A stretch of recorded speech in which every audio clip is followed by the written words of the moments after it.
kuma a rama mata kamar yadda wadansu malamai suka ce sai an tashi rama mata kuma shikenan za a yi adadin kwanakin azumi kenan ya halatta mutum biyu su yi ya halatta mutum uku su yi yan azumi 10 ne aka ce ga tana da yan uwa 10 kowa ya dauki azumi rana ɗaya an kare shikenan ya halatta. sai kan baya ka gaba game da itikafi dan uwa tana cewa don Allah ya sa mana shin bayan idan mutum yana itikafi bayan karatun Qur'ani da sallah da waɗansu zikirori to kuma menene wanda aka hana mutum kai da zarin ayi wannan itikafi ya kai mai itikafi abinda ba a son yayi ya fita daga masallaci ba tare da dalili ba dole kullum yana fita ba tare da dalili ba wanda laifi ne kuma kare kadar itikafi ko kuma yana cikin masallacin ya shagalta da wani abin da ba ibada ba ibada karatun alqur'ani zikiri hailala salatin annabi da sauransu amma mutum ya shagalta da wani abu ba ibada ba kamar mutum ya rika karanta jarida bayan yana itikafi ko ya zo da wani littafi na mathematics kuma ya shiga itikafi ko wani littafi na nahwu ko wani littafi na balaga ko na adab ko na chemistry ko na biology ko sai shigo itikafi wannan duk ya rusa itikafin mutum akwai wani ma ke tambaya shin mai itikafi zai shiga da handset din shi sai da idan an bugo mishi waya ya rika ansawa da ka shiga ko kin shiga da handset din shi rufe itikafi ai gaba ɗaya kayan ki alaka ne fa da harkar duniya fa sai cikin abin da yake dole a matsayin ka na dan adam baka yi saka sai ka rabu da shi ba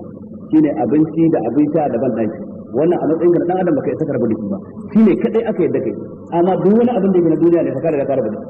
shi in ba larura ta abin nan ko abin da yake mai komun can ko mai komun wannan ko da Allah ya matsa nan zan zauna wuri kaza shine kawai amma a zuwa zauna a yi tahira a yi talagawo wannan zai na rusa itikafin mutum ba ka ya kamata a kiyaye alhamdulillah sai ta gaba ruwa bana ta wajen Allah ya kamala ni ne dai na musulunta a koye iyaye na ba musulmi bane to har na kai kamar wata uku ma sai suka gane sai aka ce da shi an ga ta ce ganin na yi sallah ko azumi za su saba to sai ina yi a koye a kan to ne yayi azumi ki a koye yayi sallar ki a koye ita ma ta yi amma dai mafi kyau shine da ya zanto kina wajen wani wanda ba su ba idan kina da waɗansu ƴan uwa musulmi to ka ya kamata ki koma wajen su in ko ba haka wace dai a samu waɗansu musulmi wanda ko da ba dangantaka tsakanin ku ta jini mutanen kirki da zaki zauna tare da su to ya fi alkhairi addinin ki zai fi samun tsaro saboda sama da a ce a gaban su iyayen ki dan waɗanda su ba musulmi ba to sai kasar da ta bawa ne ta tana son Allah ya ga kamala ni ne dai na aiki ta na uku to akan Allah wata larura da ya ko suke da shi ne ko kuma mijinta ne ke danganta da shi ita ce idan na shayar da yaran wani sai su dinga fito to shi ne sai mai gidanta ya ce domin gaban sun haihu kar ki shayar da yaran to ni kuma yaran na ganin ban shayar da su ba kamar suna ganin gaban ko ta ci amanan yaran ko kuma wani abu zai faru da su to kuma in ya gana shayar sai ya dinga fushi da ni baya magana da ni na cewa ai ni nake kashe yara wannan ba dare bane shi daga ina ya sami ilimin cewa kar a shayar da yaran ko kuma a yaran nonon kiɗin shi ke kashe yaran a ina ya samu wannan bayanin waye masa shi Allah ne masa kuma manzansa ko kuma wani likita wace ka'ida ce ta addini ko ta kiwon lafiya ta faɗa masa wannan har ya ce haka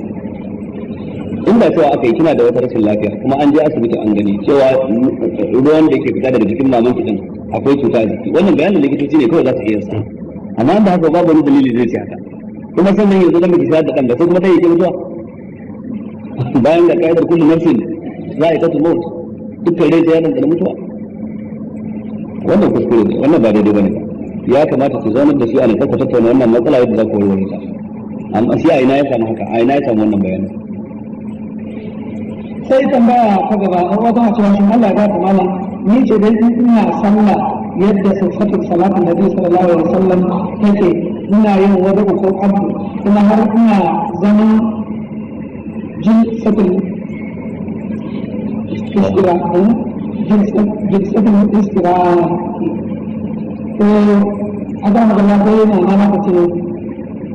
wannan sabuwar sallah sabon addinin naki ga sallah na iyaye da kakanni kin ji wani addini da uwar ki ba ta sani ba uban ki bai sani ba to akram Allah ni in bai da kai da ita ba zai yi ba akram Allah ko ba amma in sa kasar a gidan ba a to wannan sai ke ta sa kasar har ita ta ji in ta sa kasar tana ji don yawanci iyaye ba sa karɓar wa'azi daga wajen 'ya'yansu amma in wani daga wajen da ko da bai kai ɗansu matsayi ba shi ke sai sai da shi wannan dai hakuri zaki yi akan haka amma dai ba za ki daina sallah da kike irin wanda manzo Allah ya ce ita ce sallah ba inda ya ce sallu kamar aytumuni wa salli ita kuma ke tada hankali musamman kina mata addu'a ubangiji ya ganar da ita irin yadda ke ta gano wannan addu'a tana da tasiri sosai wajen shirye da mutum kuma ina ganin da ke idan a baki sani da malam Jafar ya yi sufatu salatu a kafa daya ya kawo kuma a kafa daya duka samu wannan kasa din kina sawa insha Allah inda kike kana sawa insha Allah ka tambaya a wajen to akram Allah wannan takarda ta roƙon addu'a ne sai kuma tana cewa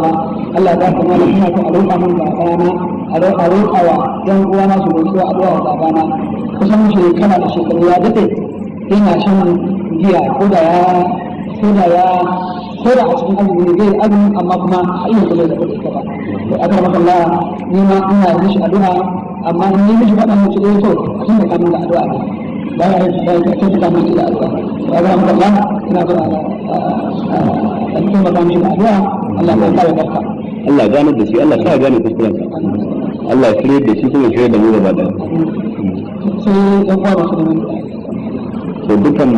bukatun na alheri gaba daya ubangiji ta wato duk abin da kuke ganin an ba wanda suka kafirce mu Allah kar ku dauka kai mummuni wato ubangiji subhanahu wataala ya tsane ka ne su kuma yana son su ne ya ba su Allah ya gaggauto musu da rabon su ne kai mummuni za ka ga dan kadan din da aka baka an sanya albarka a ciki gashi dan kadan amma kana rayuwa ta walwala da jin daɗi baka damuwa sosai su kuma gashi da yawa ba sa cikin kwanciyar hankali yanzu tura sai su rasa me za su samu kwanciyar hankali su ci su sha su hau sama su hau kasa su hau su yi wannan wasa su yi wasa cikin kankara su yi wasan kwallon kafa su yi basketball su yi lawn tennis su yi kowane sakenci a yi duk abin da aka ga dama amma an kasa samun kwanciyar hankali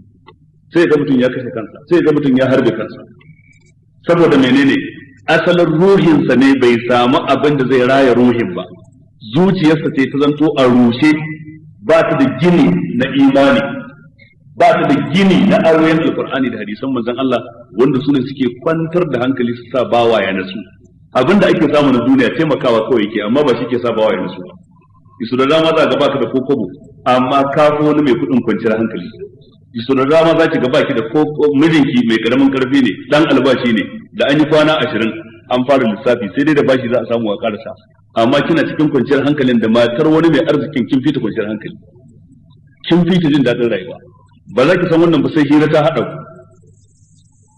ta jiki ta yi sallama gidanki kin ce mai gidan yana nan ta zo unguwa yau mai gidan yana nan kin je wata sai ki je gidanta unguwa so 40 mai gidan baya gari to ina wani jin daɗi kuma kwana 40 baya nan wata 2 baya nan wata 3 baya nan wata babu iyaka wata kuma ko yana da babu ruwan shi da ita yana ganin dai bukatar ki shine abinci to ga buhunan shinkafa nan ga na gero ga na masara ga gare wani manja da man girki ki je ki ta girki a tafa kuma je ki daura duk wanda ke so ba shikenan ba amma ba ki da lokacin shi da za ku yi hirar minti 30 da shi ya dauke miki kewa amma ita wancan dan albashi din nan wanda tsakiyar albashi an wanda an kai da kyar kullum suna tare da mijinta da dadi an ci tare ba dadi an ci tare kwada aka yi an ci tare sai ki tana cikin kwanciyar hankali da jin daɗin rayuwa ke kuma kin hango can sama ashe biki sani ba hadirin kaka ne wanda baya ruwa ko loko kenan hadirin kaka sai dai shi ya tafi kamar za a yi ruwa mutanen da ɗaya bai shanya sai zo ya wuce babu ruwa ma'ana da kin ga wani mai babban mukami mai babban kaza sai mutum ya kamar idan an je can ai wanda ta je can ta huta ai ba ita ba dangi ma sun huta sai ta je can wurin ta shiga ta ga kanta cikin wani ɗan karamin kurkuku tana cikin bala'i ganin mijin ma ya zama tashin hankali ganin sa a yi hira ya zama tashin hankali wani ba ruwansa bai da ya shigo gida kawai na gindin satellite ɗinsa ba abin da ya masa zabi da kin yi masa magana ma baya dinki ya juya wannan station ya juya wannan station lokacin da zai gama kallo kuma barci ya kama shi ke baki da amfani a wurinsa kin yi kwalliyar, kin shafa hotar, kin shafa jambakin a banza ba ruwan bai ma san kin yi wallahi, kin san da tufafi bai sani ba, sabo kika sa, na da kika sa, waye wannan sabon ɗinkin ya aka bai kalle kewa balla tana ce kai wallahi ki yi kyau, ba ruwan shi da wannan. Ita ko mace duk a duniya ba abin da take bukata ta burge mijinta, kai amma wannan shigar ta burge ni wallahi ki yi kyau, to ba za ki taba jin wannan kalmar ba a wurinsa tunda shi Fir'auna ne ba ruwan shi da ki. Allah rufa mana asiri. Waɗansu mazajen gaskiya suna sabo mai girman gaske. Kwanciyar hankali shi ne wato ana rayuwa ta addini, rayuwa ta imani, rayuwa ta tausayi, rayuwa ta jin kai, rayuwa ta soyayya tsakanin mutum da iyalinsa, tsakaninsa da ƴaƴansa, to wannan ita ce rayuwa. Amma duk wannan wani kyale-kyale duk za ku kalla na duniya in dai ba a sa Allah da Annabi ba a ciki wallahi babu hutu a cikin sa. Ga babban misali Turawa sun fi kowa jin wahala. Mata da kuke gani Turawa kun fi su jin daɗi 100%. Kullum sai ta fita ta nema, ba ta da mijin da zai kawo mata. In ma tana da miji yana da albashi, tana daukan albashi, tsayawa ake a yarjejeniya nawa za ta kawo nawa zan kawo yadda za a gudanar da gida. Shi ba yadda za a dauki wani nauyin ta na rayuwar ta, ballantana wani dangin ta ya ta zumunci an haihu a dangi, ina ruwan mutum da an haihu a dangi me ya shafe shi, an haihu a dangi ina ruwan su da wannan. Rayuwa ce babu Allah a ciki, babu manzon Allah a ciki. A nan gurin ne in mijinki ya zanto mai addini, ya zanto yana sauraron wa'azi na abin nan, sai kiga shi ki raka ki kuna yin zumunci. An yi wa gidanku, shi ko ba gidansu bane ba, amma da ke kai ki, an yi mutuwa ya kai ki, an yi wani abu ya kai ki, ya baki wani abin da zaki yi wani biki. A je wani wuri baya son ki shiga kunya, so yake fitar da ke kunya. Kina zaune a gidansa san baki sana'a, so yake fitar da ke kunya. To miji mai imani ke, miji da ya san Allah ya san manzon Allah. Amma wani kuma wannan ba ruwansa, tun da ya kawo miki gare wani man shanu da man gyada da shikenan a yi ta yi alale zaki yi ruwanki, me zaki yi ruwanki shi ba ruwansa. Wannan ba ruwan shi da abincin ki, ku zai dafa masa nashi. Wani kuma ba ke ki dafa abincin amma ba ki da darajar da zaki baki, sai dai wani ne zai bashi. Dan Allah wanne ya fi daɗi tsakaninku da Allah, tsakanin kin yi wa mijin ki girki, kin yi ado kin tsaya kina jira shi, ya zauna kin ɗauko abincin kin ajiya gaban sa, me kake so gashi ka miƙo masa, me kake so, wani lokacin ma ki dauki cokalin ki sashi a baki, me duniya ba haka bane ba, wani lokacin kaza, da kuma wanda ba ran ke kin yi abincin kin tafi, wani kato ne zai zo da bashi, wani ma ba ruwan shi da girkin ki, wani kato ne kukun su zai dafa masa abin da yake so. Dan Allah ina daɗin rayuwa a wannan. Na so samu kuɗin da muke